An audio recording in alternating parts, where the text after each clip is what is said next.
Everyone in the company still remembers that morning. The morning when Zara Khan, the youngest female CEO in the city, shouted, "You're fired," at the one man who had never raised his voice at her, her quiet, loyal operations manager. She fired him out of pure anger. But no one expected what happened next, exactly 10 minutes later. She was running through the halls, breathless, terrified, searching for him because the entire company was collapsing. And only he knew the truth that could save it. But by then, Adil was already walking out the main gates with no plans to return. Zara Khan had built her company from nothing, from a tiny, rented office to a 20-floor glass tower. She was confident, unstoppable, unshakable. But inside, she was tired. Tired of betrayal. Tired of employees leaving when she needed them most. Tired of partners breaking their promises, so when another crisis hit, a missing shipment worth millions. She snapped at the wrong person. Adil stood calmly across her desk, hands behind his back, trying to explain. He had been with Zara since the early days. He wasn't flashy or loud, but he was steady, steady like a heartbeat. Zara depended on him more than she ever admitted, but today, fear blinded her. Investors were threatening to pull out. Customers were waiting. The board blamed everything on her. Her chest tightened. Her voice shook with frustration. "Where were you when the shipment left the port, Adil?" she demanded. Adil replied gently, "I was there, ma'am. But the issue isn't the shipment. It's enough." She shouted, slamming her hand on the table so hard even she flinched. "You failed me. You're fired." Silence filled the room. Adil didn't argue. His eyes softened, not with anger, but with hurt. He nodded slowly, placed the files he brought on her desk, and walked out with quiet dignity. No one had ever seen Zara like this, and no one had ever seen Adil look so defeated. When the door clicked shut, Zara felt something twist inside her chest, but she forced herself to believe she had done the right thing.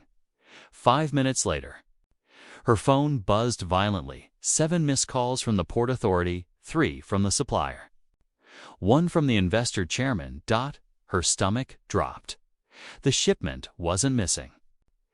It had been flagged as dangerous because of a labeling glitch, the same glitch Adil had predicted and tried to fix for weeks. It was minutes away from being destroyed. Millions lost. Contracts gone.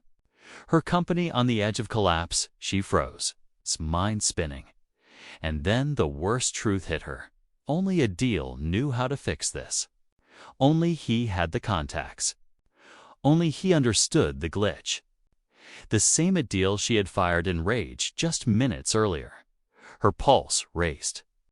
She didn't care about her heels, her pride, or her image. She ran out of her office like someone running for their life. But she didn't know. Adil was already halfway to the parking lot, carrying the resignation documents he never wanted to hold. She burst into the lobby, breathless. "Did anyone see Adil?" she asked. The receptionist pointed toward the exit. "He just left. He looked sad." The word sad hit her like a knife. Zara rushed outside, ignoring the staring employees. Her eyes scanned the parking area until she finally saw him. Walking slowly, shoulders heavy, like a man lost in his own thoughts. "Adil." She yelled. He didn't turn.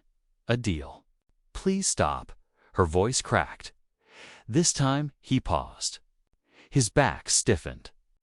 Slowly, he turned around. What she saw broke her.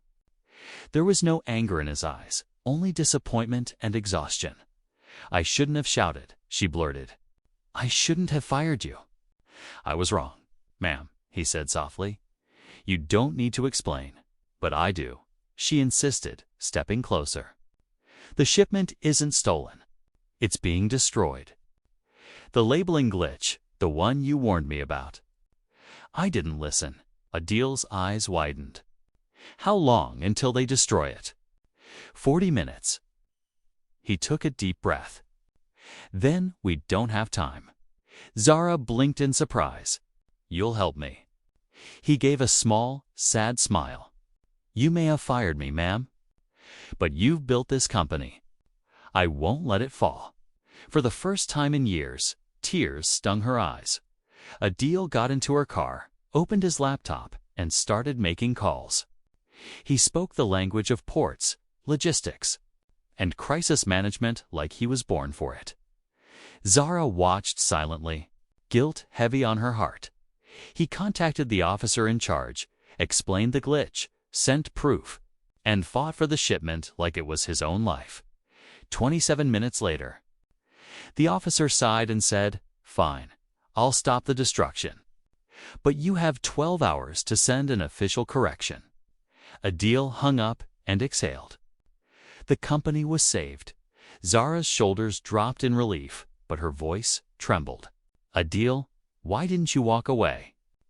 I hurt you. I disrespected you. He looked out the window, voice steady. I didn't stay for you, ma'am. I stayed for the team, and for the dream we all built. One moment of anger can't erase years of loyalty. His words hit her harder than anything. I don't want to be that person anymore, she whispered. Then don't be, he said simply. For a moment, the car was silent, not an empty silence, but one that changes people.